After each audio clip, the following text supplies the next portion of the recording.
Welcome back, everybody, to our House Calls series, From Confusion to Clarity. Today we're exploring fear.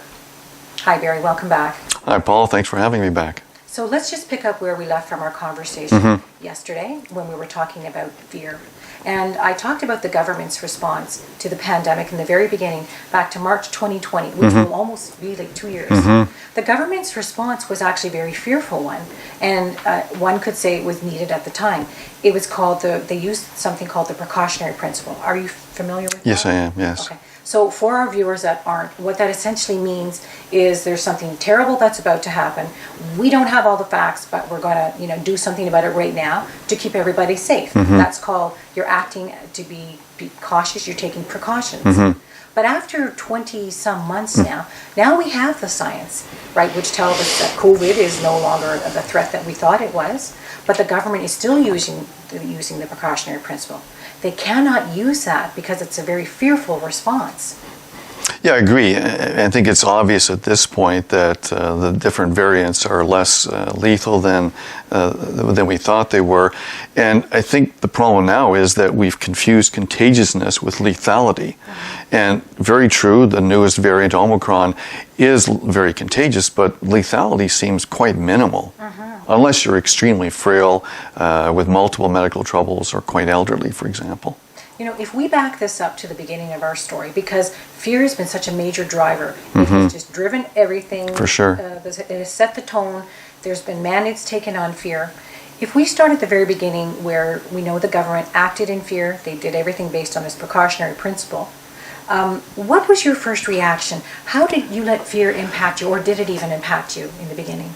Oh, absolutely. I mean, I was in practice when SARS hit back in 2008, 2009. I wasn't directly affected by it, but it was quite prominent in Toronto area, and I was working north of Toronto.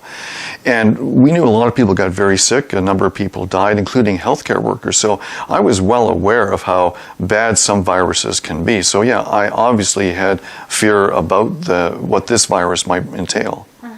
So for myself, like when it first came out, I very much believed everything I was hearing off of the news, and I wasn't a TV watcher at all, or even read the newspaper. One would say that I kept my head in the sand, really that kind of a person.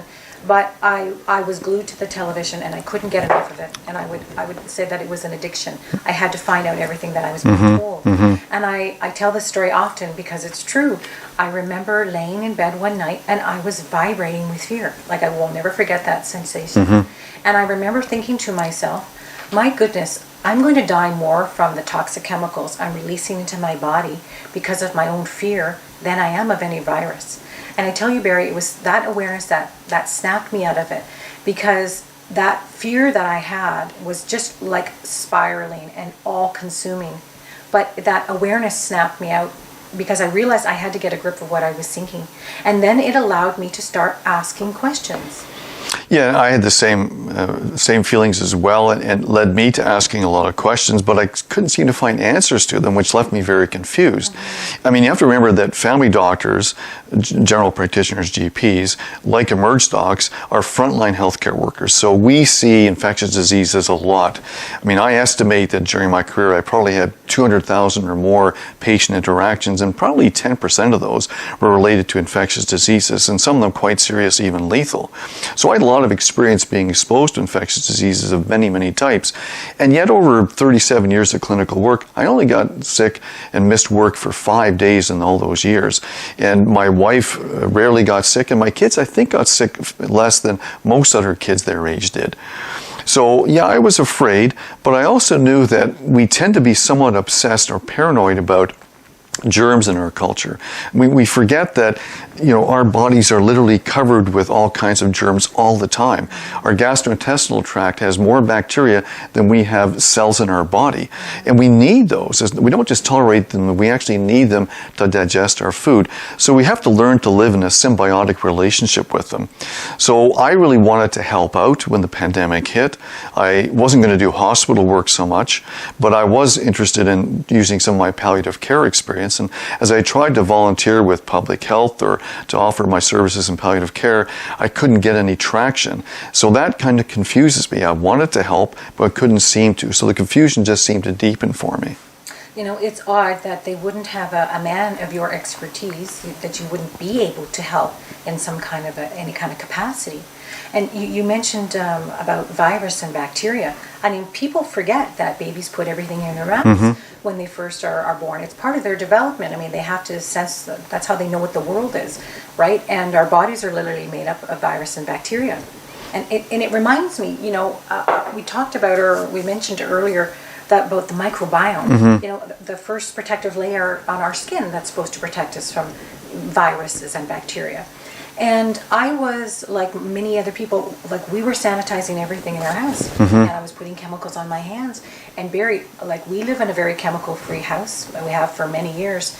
And I was even surprised at my own response. I was even surprised that I was going against my values. Because I remember thinking to myself as I was coating my hands, and I thought, Polly, you know better. What are you doing? So it's amazing, and I was doing that from fear. It is amazing what fear will drive you to do. Speaking from my own experience, that you'll go against your own values, really. Well, I agree. You know, when people are trying to get rid of the COVID virus off their hands, they're getting rid of every other bacterium on there as well. I'm not sure it's necessarily safe. I'm not sure we've even studied that or considered it. But you're right, fear is what drove us to do that without really thinking. And it shouldn't be surprising, because every creature that's ever lived on the planet or ever will live on the planet is programmed for self-preservation, which means that fear is kind of ingrained in our DNA. Because any time that we experience pain or we feel a threat, fear gets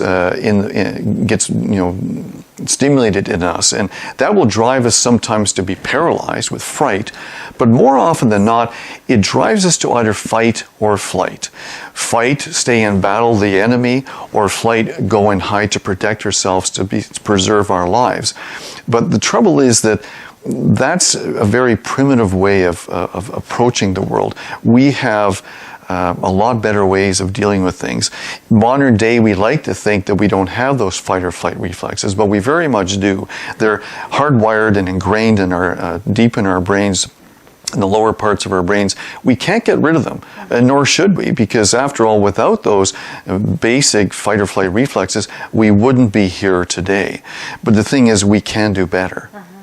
You know, I don't think people realize that being stuck in fear, like I had this image in my head while you were talking, it's like we have a record player and the needle is stuck, and you know, there's grooves on a record player, and it's going round and round in the same, like the needle's not moving, where it's going around, and we're ingraining that pattern of fear at a very deep level.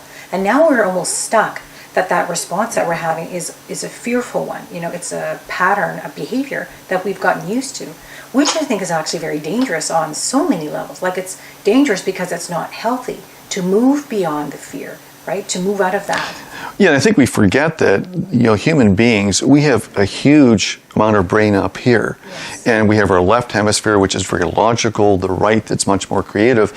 And it has the ability, if we allow it to be able to be thinking beyond just the more primitive reflexes of our lower brain of fight or flight. I know myself, one of my greatest fears, and I have this fairly frequently, is I'm lying in bed at night and I become afraid of how close-minded we've become, how much we've turned off this part of the brain and we're just running off of this part of the brain. And if you look at so much of the evil that's been done of one person against another or one tribe against another, it's because they've closed their mind and they think that they have all the answers. And that gives them the right to do as they please without thinking about the other person, about trying to respect the other person, to understand the other person. It's what we refer to as the killing certainties. So we have to be very wary of running off of those primitive reflexes, because we can do and have done some very nasty things over our history when we function that way and not use this. There's an expression that comes to mind, and I like very much your hand gestures, but so the expression that comes to mind is that evil happens when good people do nothing. And I just realized, because it's very helpful to me anyways, when you're showing that we have this, you know, reptilian reaction, but we have the, you know, the right and left hemisphere here. But if we are stuck here so much, it actually inhibits our ability to access things. And this is what's happening when we say, evil happens, because good people do nothing, because we are stuck in this fear response and we're unable to think beyond that. Like, we don't think rationally, we don't think calmly, we're just responding, and it's very, very negative and very harsh. Yeah, we forget that these reflexes, for good reason, are instantaneous virtually, Yes. and extremely powerful. Yes. And so we have to really work hard to hold them aside. We can't get rid of them, but hold them aside and allow these to sometimes have some input into what we're doing. And we can train ourselves to do that if we're really working at it. But I think most Canadians will realize that throughout some point in the pandemic, they experienced the fear and confusion that you and I have had. And the truth is that if you look at heroes, they'll tell you that they had fear, but they were able to rise above that fear in order to do heroic acts. And like, I know, speaking for myself, when I had that level of fear, knowing really where it's come from, it really did affect my ability to think straight, to think clearly. You can ask anybody that knows me. It was extremely difficult because I felt so fuzzy. And I said to people in the beginning that we're being destabilized. And that's the expression I use, and I can't help it with my hand gestures. We're being destabilized because of the fear, because there's so much information out that's confusing. Things aren't clear. We don't know where we're going. The labels for everything changed, or the rules change for everything. And when we are, destabilized, as I put it, we're not on solid ground. Like we don't have a strong footing. We don't know where to go because we are constantly, being kept off balance. Absolutely. So what do you think about? Well, I think that's a great point, and I think it leads very well to our next video, where we're going to explore fear in a little more detail to understand more about it, but also, more importantly, what we can do about it. Good. Yes, because there are so many elements that we could try to capture here, but yeah, with this narrow focus of what we're going to talk about, we'll talk about then the different types of fear, what we can do about it, right, and move forward from there. Absolutely. Okay, well, thank you so much, Barry, for today. Appreciate that. Thank you, Paul. Appreciate it. Thanks so much, everybody.